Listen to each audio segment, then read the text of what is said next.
Road map speed booster number 13 compounding, another very powerful speed booster. आपको ये समझना भी बहुत ज़रूरी है कि आपने जो रोड मैप सेट किया है, जो गोल सेट किया है, क्या इसमें अगर आप कुछ चेंज करें, कुछ मॉडिफिकेशन करें तो शायद एक कंपाउंडिंग का आपको फ़ायदा दे। ये समझना बहुत ज़रूरी है। और कंपाउंडिंग का अगर आप ये चार्ट एक देख रहे हैं, इसमें होता क्या है कि शुरू के पीरियड्स के अंदर आपको इतनी ज़्यादा ग्रोथ नहीं नज़र आती है, लेकिन आफ्टर सम टाइम जब चीज़ें अलाइन करना शुरू करती हैं तो एकदम से हॉकी स्टिक की तरीके से जो है ना आपकी ग्रोथ होती है। तो समझना ये ज़रूरी है कि जो आपने गोल सेट किया है या जो भी आप रोड में बना रहे हैं, क्या इसमें कंपाउंडिंग एलिमेंट हो सकता है। मतलब आप स्किल सीख रहे हैं, इस स्किल के अंदर और क्या चीज़ों को ऐड ऑन कर सकते हैं जो आपको आने वाले वक्त में कंपाउंडिंग का इफेक्ट दे। मतलब ये कि हो सकता है आप साथ साथ प्रैक्टिस कर रहे हो सकता है साथ इंटर्नशिप स्टार्ट कर लें, हो सकता है इसके साथ और भी रिसर्च करके आपको एक टूल पे बताया गया कि यार ये चीज़ यूँ होती है, आप 2-3 मल्टीपल टूल्स को डिफरेंट एंगल से ट्राई कर रहे हैं। जिस तरह मैं अपनी बात करूं तो मैं इसको रोड मैपर को शायद कोर्स की शक्ल में भी निकाल सकता था, राइट, लेकिन मैंने बुक फॉर्मेट में लेके आया क्योंकि बुक की एक अलग परसीव वैल्यू होती है और वो फिर डिफरेंट एंगल से लोगों को हेल्प आउट करता है। तो ये समझना ज़रूरी है कि आप जो काम कर रहे हैं उसमें क्या कंपाउंडिंग का एलिमेंट हो सकता है कि जो शायद अभी आपको उस तरह फ़ायदा ना दे लेकिन आने वाले वक्तों में आपको एक बहुत बड़ी ग्रोथ दे सके।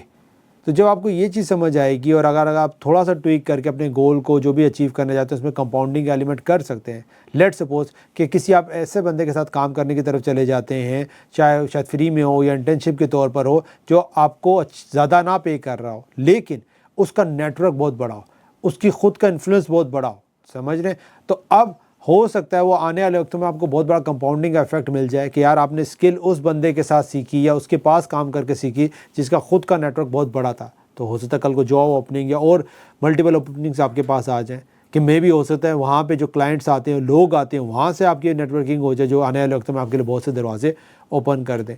तो ये बहुत इंपॉर्टेंट एलिमेंट है। अगर आप इसको भी ऐड ऑन कर लेते हैं तो आप जब गोल तक पहुँचेंगे या उसको अचीव करेंगे तो कंपाउंडिंग का जो फंक्शन है वो भी एक्टिव हो चुका होगा, जो आने वाले वक्तों में आपको बहुत फ़ायदा देगा। अब जिस तरीके से मोस्ट ऑफ द केस में जब आप जाएंगे लेट्स सपोज फ्रीलांसिंग के ऊपर अपनी सर्विसेज सेल करेंगे तो लोग क्या करते हैं, क्लाइंट को जस्ट क्लाइंट लेते हैं कि यार ये वन टाइम क्लाइंट आया, इसने 4 पैसे दिए, ठीक है हमने काम दिया, रिव्यू आ गया, दैट्स इट।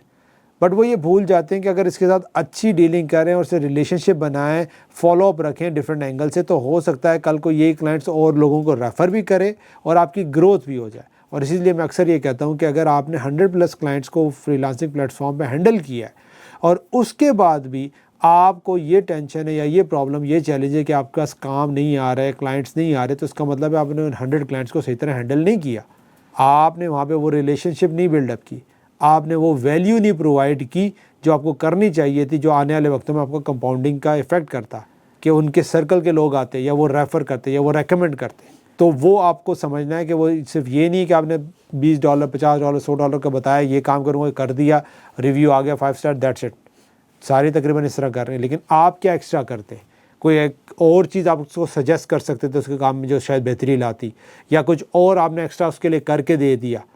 समझ रहे हैं। तो वो जो एक्स्ट्रा एलिमेंट है ना वो आपको स्टैंड आउट करेगा। हम अभी जिस माइंडसेट में जो हमारी अप्रोच होती है वो क्या होती है, बस ठीक है जो टर्म्स है, अक्सर लोग तो हम टर्म्स को नहीं मीट कर पाते, जो कमिटमेंट है वो फुलफ़िल नहीं कर पाते, लेकिन कुछ कर पाते हैं। जो उससे नेक्स्ट लेवल है वो ये कि जो एक्सपेक्ट कर रहा है उससे ज़्यादा देना, वहाँ पे वाव इफेक्ट आता है, वो कंपाउंडिंग का इफेक्ट करेगा आने वाले वक्तों में आपके लिए,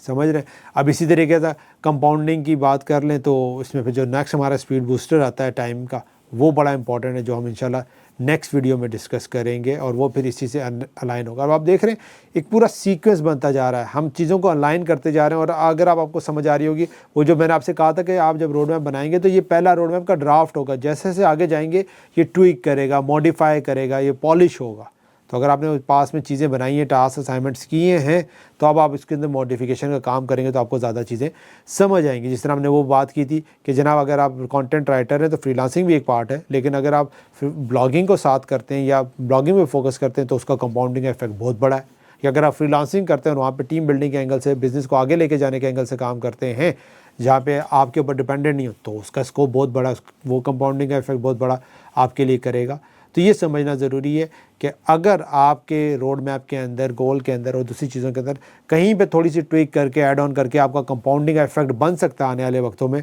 तो go for that route, that change, that modification, क्योंकि वो आपको बहुत फ़ायदा देगी। ओके जनाब, सो मिलते हैं आपसे नेक्स्ट स्पीड बूस्टर में इन द नेक्स्ट वीडियो।